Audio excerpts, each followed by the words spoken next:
pengelolaan sumber daya yang dilakukan secara spesifik agar bisa menyentuh tujuan organisasi atau perusahaan. Prinsip dasar manajemen koperasi yang pertama, keanggotaan bersifat sukarela dan terbuka.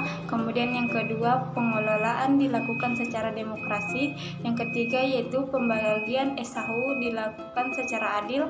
Kemudian yang keempat, pemberian balas jasa yang terbatas pada pemodal. Kemudian kemandirian, dan selanjutnya pendirian koperasi, dan yang terakhir yaitu kerjasama antar koperasi.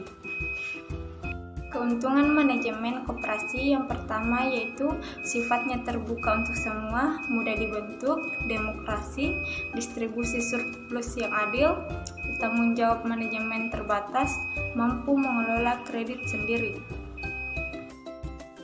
Kemudian adapun tujuan dari manajemen koperasi yang pertama yaitu koperasi berdiri sebagai perusahaan, koperasi hadir sebagai sebuah lembaga sosio-ekonomi. Yang terakhir yaitu struktur internal dan eksternal koperasi. Struktur internal koperasi merupakan suatu struktur pelaksana kegiatan atau tugas di dalam sebuah perusahaan atau lembaga koperasi yang meliputi rapat anggota, pengurus koperasi, dan pengawas koperasi.